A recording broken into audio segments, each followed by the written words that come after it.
Okay, this time we're going to look at what we call order statistics. So let's have a look at that and set it up. So here's an example. In many functions, what you really want is not necessarily all your observations, but you might want to get the minimum, the maximum, maybe the middle one, the medium.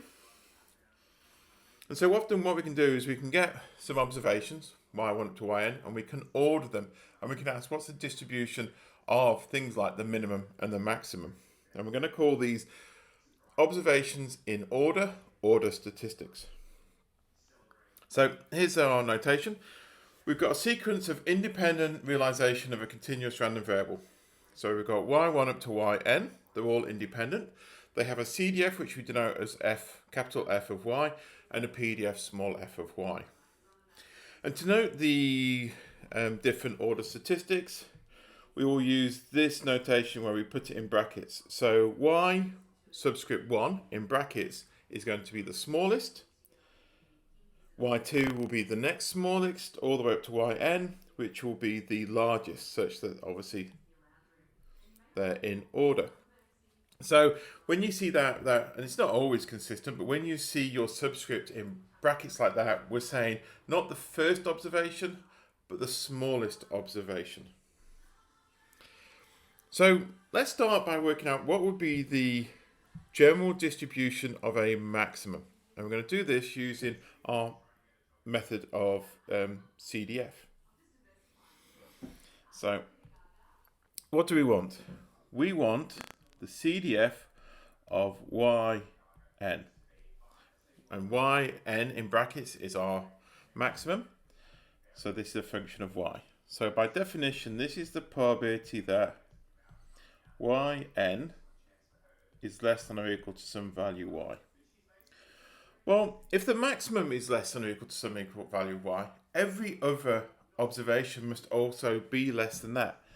So we know if the maximum is less, then y1 must be less than y, and y2 must be less than or equal to y. Where now I'm using 1 and 2 just to say it's the first, second observation. All the way up to the last observation must also be less than y. Because if I know the maximum is less than some number, all my observations must be less than that number. Well, I can write this as the probability y1 is less than or equal to y times y2 is less than or equal to y dot dot dot the probability that yn is less than or equal to y. Why?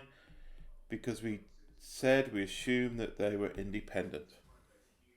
Well, this first term, if we use our CDF, is f of y. The next one is f of y dot dot dot f of y. And in fact, so we know that we're looking at the original CDF, I'll just put a little capital Y there so you know to denote it from the CDF of the maximum. So this is just f of y times by itself n times. So now how do I get the PDF? Well, we just differentiate that. Basically, to get the the CDF of the maximum, we're going to just differentiate with respect to y our CDF. And if we do that, we're going to get n by using the chain rule, fy of y to the n minus 1. And now I have to differentiate what's in the bracket, and we know the differential of the CDF is the PDF. So yeah, that is your PDF of the maximum of some independent observations. So can we use a similar concept now to get the minimum? Well, let's think about what we want now. We want the CDF, so f of y1, so that's the CDF of the minimum, which is going to be the probability that the minimum is less than or equal to some y, which you can write as 1 minus the probability that the minimum is greater than y. Well, by similar logic before, If the minimum is greater than or equal to some value y, then all the observations must be greater than that value. So this is going to be 1 minus the probability that the first observation is greater than y, and the second observation is greater than y, and dot dot dot, and the last observation is greater than y. And again, they're independent. We can split this. We can say it's the probability that y1 is greater than y times the probability that y2 is greater than y dot dot dot, the probability that yn is greater than y, as they're independent. Well, what is this? This is 1 minus, that first term is 1 minus the CDF of y. And I'm doing that n times. So there's my CDF. So let's now get the PDF by differentiating that. The first one is just a constant that disappears. I've got a minus n, 1 minus the f of y to n minus 1. Now we differentiate with respect to y what's inside the brackets, which is going to be minus, so this becomes a plus, f of y.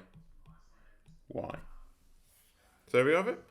We now have the CDF of the maximum and the CDF of the minimum. You could actually say, well, what's the distribution of the kth order? So we've done the first and the nth. You could do the second. I'm just going to give it here. I'm not going to derive this one. And if you look at the notes, it gives you a starting point if you want to look at it. And if you want to go through the whole steps, the textbook Wackelig, which is in the reading list, has it as well. Okay, so that's it. That's order statistics. I'll have an example in, I think, the tute and the assignment on actually doing this for things like the exponential. Okay, that's everything. See you next time.